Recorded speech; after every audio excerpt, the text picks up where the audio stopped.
வணக்கம். பரந்தூர் பசுமை வெளி விமான நிலையம் திட்டம் அறிவித்த நாள் முதல் பகுதியில் பாதிக்கக்கூடிய அப்பகுதி மக்கள் அந்த விமான நிலைய திட்டத்திற்கு எதிர்ப்பு தெரிவித்து 1000 நாட்களுக்கு மேல் இப்போராட்டத்திற்கு எதிர்ப்பு தெரிவித்து போராடி வருகின்றனர். இப்போராட்டம் ஒருபுறம் இருந்தாலும் கூட விமான நிலையம் திட்டம் வருவதற்கான நடவடிக்கைகளை மாநில மத்திய அரசு நடத்தி வருகிறது.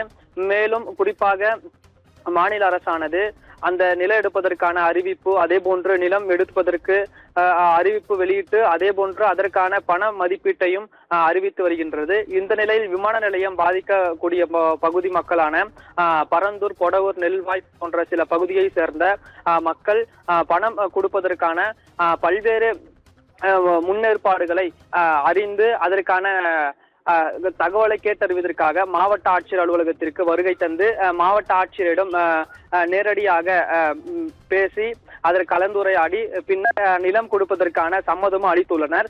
மேலும் நிலம் கொடுப்பதற்காக உரிமையாளர்கள் கணக்கில் பணம் வருவதற்கான விவரங்களும் அவர்களுக்கு கொடுக்கப்பட்டதாக தெரிவிக்கப்பட்டது. இந்த நிலையில் இன்று பத்திரப்பதிவுக்கு அவர்களை வரவழைக்கப்பட்டு அதே போன்று அந்த நிலம் கொடுப்பதற்கான பத்திரப்பதிவானது தற்போது இன்று நடைபெற்றது. இந்த நிலையில் போராட்ட குழுவினர் ஒரு அறிக்கையினை வெளியிட்டிருக்கின்றனர். அதாவது தமிழக அரசிற்கு கண்டன அறிக்கை வெளியிட்டிருக்கின்றனர். அதில் அரசானது தொடர்ந்து இது போன்ற நடவடிக்கைகள் மேற்கொண்டு வருகிறது.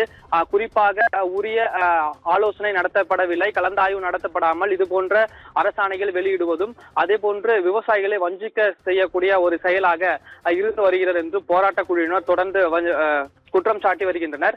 இந்த நிலையில் இன்று நடைபெற்ற பத்திரப்பதிவின் மூலம் மீண்டும் ஒரு கண்டனத்தை வெளியிட்டிருக்கின்றனர். அதாவது மிகப்பெரிய ஒரு போராட்டத்தை முன்னெடுப்பதாகவும் தெரிவித்திருக்கின்றனர்.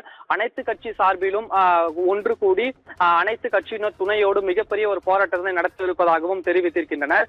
அதற்கான முன்னெடுப்பாக வருகின்ற 14ஆம் தேதி, அதாவது திங்கட்கிழமை என்று போராட்ட குழுவினர் சென்னைக்கு சென்று அனைத்து கட்சி தலைவர்களும் சந்தித்து அந்த போராட்டத்தை நடத்துவதற்கான பேச்சுவார்த்தை நடத்த இருப்பதாகவும் தகவலானது வெளியிட்டிருக்கின்றனர்.